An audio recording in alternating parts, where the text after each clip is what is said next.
Finland देश में एक किसान रहता था जिसके 3 बेटे थे। जब वे बड़े हो गए तो उसने अपने तीनों बेटों से कहा, बेटा अब तुम बड़े हो गए हो, सो अब तुम लोगों को शादी कर लेनी चाहिए। तुम लोग जाओ और अपने अपने लिए पत्नियां ढूंढो। मैं तुम तीनों को बहुत प्यार करता हूँ और मैं चाहता हूँ कि तुम लोगों को अच्छी अच्छी पत्नियां मिले। इसलिए जो भी लड़कियां तुम लोग अपने लिए चुनोगे, पहले मैं उनका इम्तिहान लूंगा कि वे तुम्हारे लिए अच्छी पत्नियां बनेंगी या नहीं। उसके बाद ही तुमको अपनी चुनी हुई लड़की से शादी की इजाजत मिलेगी। उसके बेटों ने पूछा, पर वे हमें मिलेंगी कहाँ पिताजी? पिता बोले, मैं चाहता हूँ कि तुम तीनों एक पेड़ काटो और फिर जिस दिशा में तुम्हारा पेड़ कटकर गिरे तुम उसी दिशा में अपनी पत्नी को ढूंढने जाओ।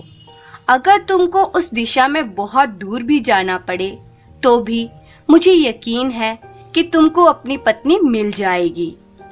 सबसे बड़े बेटे ने जब पेड़ काटा तो वह पेड़ पूरब की तरफ गिरा।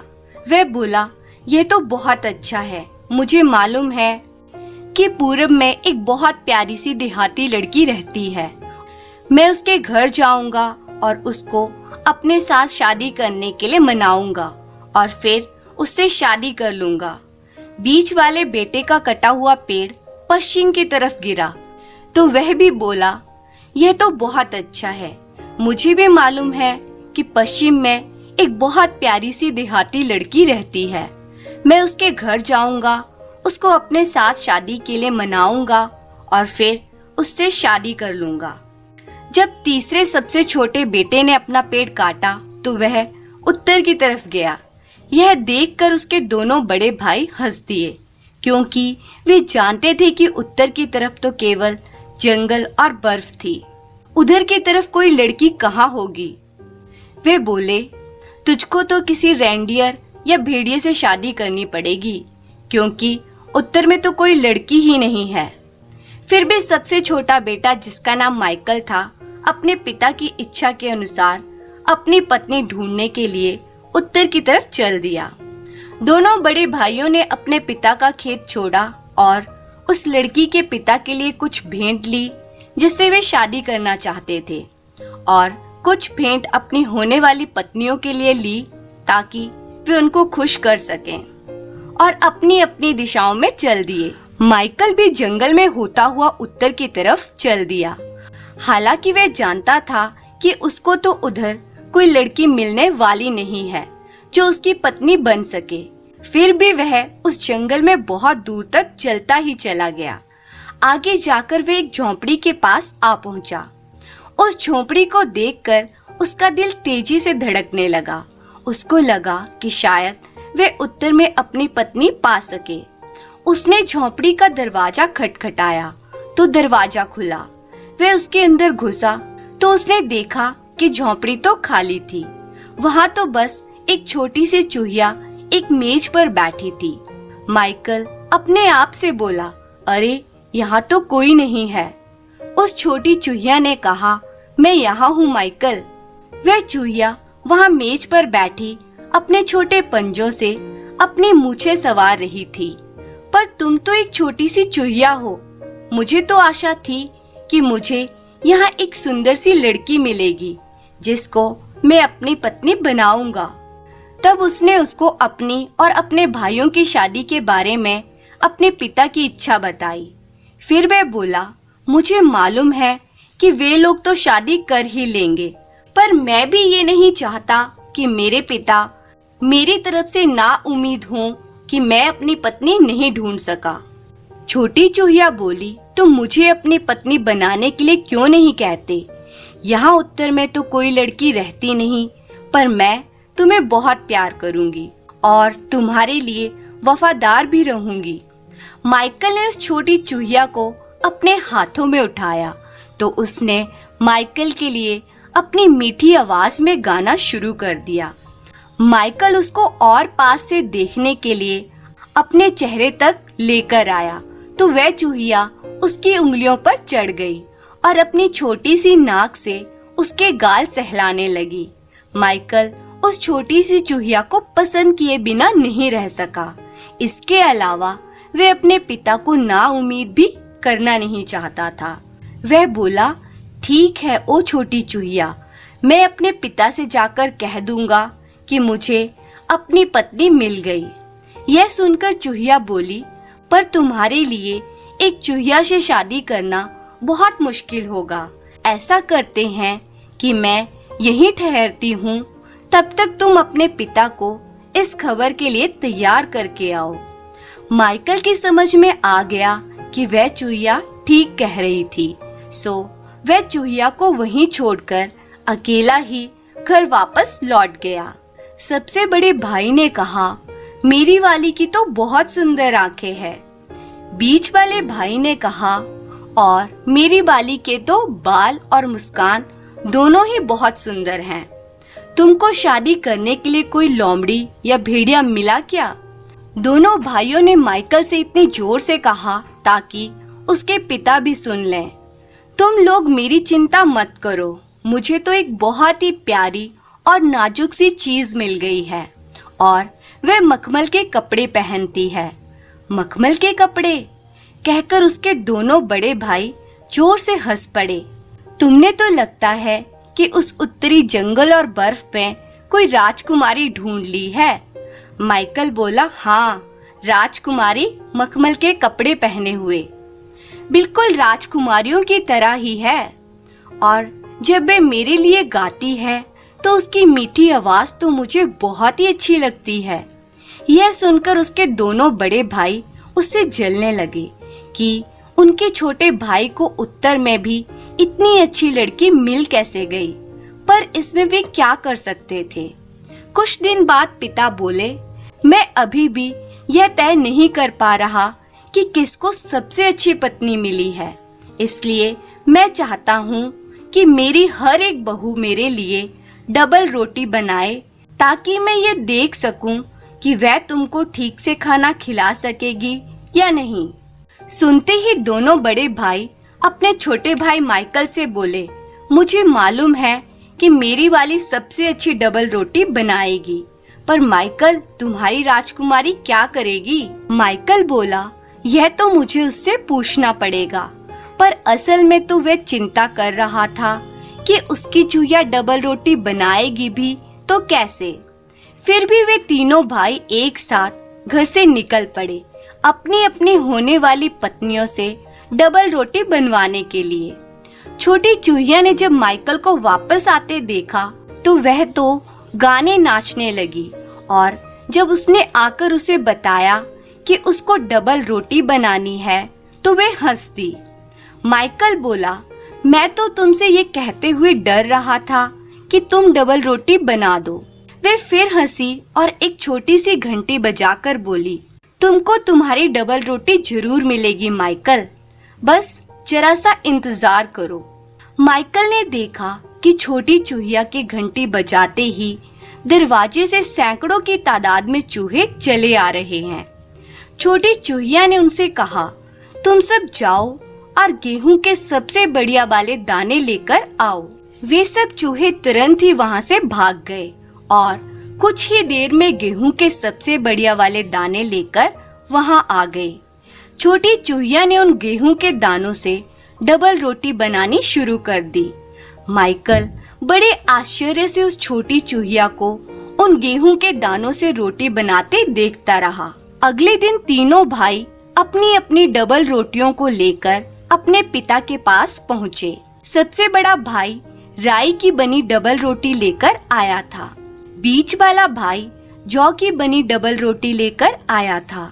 पिता ने उन दोनों की डबल रोटियां चखी और कहा कि उनकी होने वाली पत्नियों ने बहुत अच्छी डबल रोटियां बनाई है। देहाती लड़कियों को जैसी डबल रोटी बनानी चाहिए उन्होंने वैसी ही डबल रोटियां बनाई है। वह संतुष्ट था कि शादी के बाद उसकी दोनों बहुएं उसके बेटों को ठीक से खाना खिलाती रहेंगी।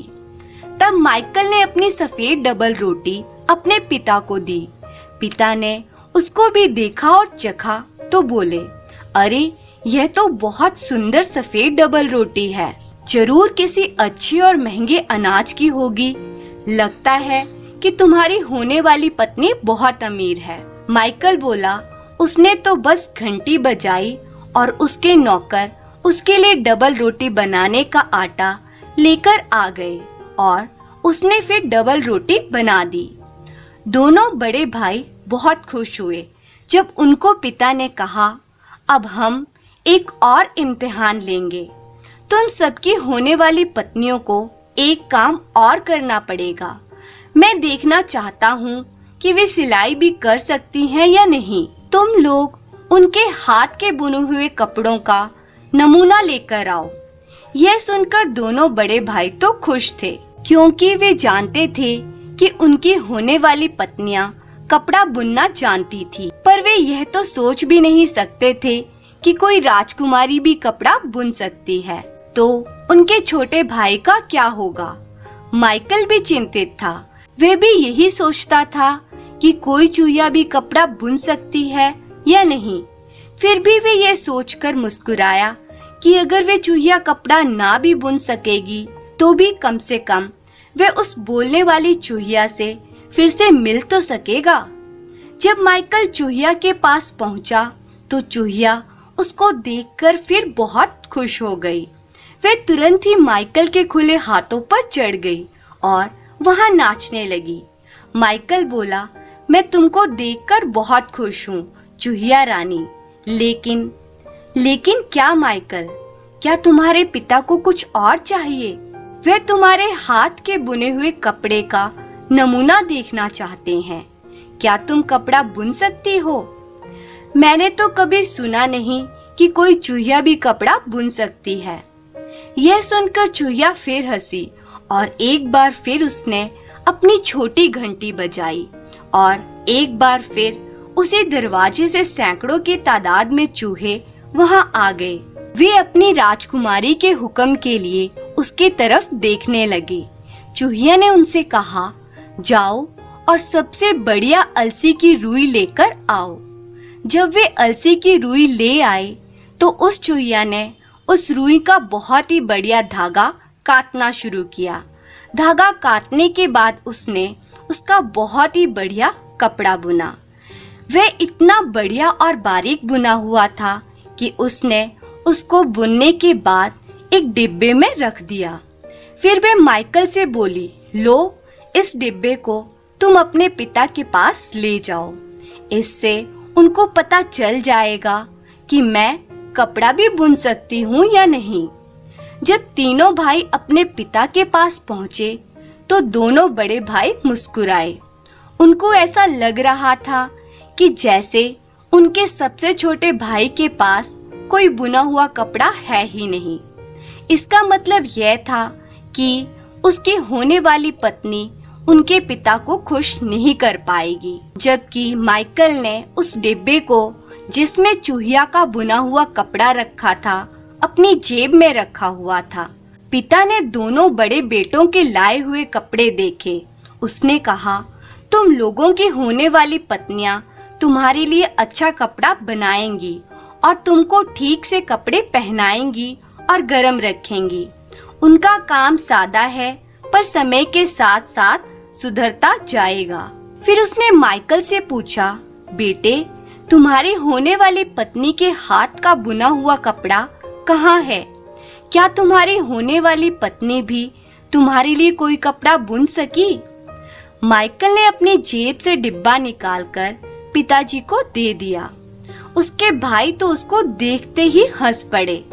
तो तुम्हारी राजकुमारी ने हमारे पिताजी को कपड़े की बजाय एक डिब्बा भेजा है। तब उनके पिता ने उस डिब्बे को खोला तो देखा कि उसके अंदर तो तय किया हुआ एक बहुत बढ़िया कपड़ा रखा था। उसने उसकी तय खोली तो देखा कि वह तो दुनिया का सबसे अच्छा कपड़ा था। उसने तो इतना अच्छा कपड़ा पहले कभी देखा ही नहीं था। उसको देखकर तो उसके बड़े भाइयों की हंसी रुक गई। पिता को भी उस कपड़े को देखकर बहुत आश्चर्य हुआ। वह भी बोले, यह तो बहुत सुंदर कपड़ा है। तुम्हारी होने वाली पत्नी इतना सुंदर और बढ़िया कपड़ा कैसे बुन पाई? माइकल बोला, उसने अपनी छोटी सी घंटी बजाई और उसके नौकर उसके लिए अलसी की रुई ले आए। तब उसने उसका धागा बनाया और फिर ये कपड़ा बुन दिया। पिताजी बोले, यह सब तो बहुत अच्छा था। अब मैं तुम लोगों की होने वाली पत्नियों से मिलना चाहूँगा ताकि फिर तुम लोगों की शादी की जा सके। सो तुम उनको यहाँ लेकर आओ। यह सुनकर माइकल ने सोचा कि अगर मैं अपनी होने वाली पत्नी को यहाँ लेकर आऊँगा तो मेरे बड़े भाई जब ये देखेंगे कि इसकी होने वाली पत्नी तो एक चूहिया है, वे मुझ पर हंसेंगे और मेरे पिता भी मेरी उससे शादी करने पर राजी नहीं होंगे। पर मैं उस सब की चिंता नहीं करता। उसने मेरे लिए डबल रोटी बनाई, उसने मेरे लिए कपड़ा बुना, वे गाती है, वे नाचती है, वे बहुत दयालु भी है। मैं तो बस उसी की परवाह करता हूँ, चाहे वे एक चूहिया ही सही। यही सोचकर वे फिर से चूहिया के घर की तरफ चल दिया ताकि वे उसे साथ लेकर अपने पिता से मिलवाने के लिए उनके पास आ सके। वे फिर से उसी झोंपड़ी में जा पहुंचा। उसको देखते ही चूहिया फिर से उसके हाथों में चढ़ गई। माइकल ने उससे कहा कि उसके पिता उससे मिलना चाहते हैं। छोटी चूहिया तो यह सुनकर खुशी से पागल सी हो गई। उसने अपनी वे छोटी सी घंटी एक बार फिर बजाई तो पहले की तरह ही फिर से वहाँ सैकड़ों चूहे दरवाजे से अंदर आ गए।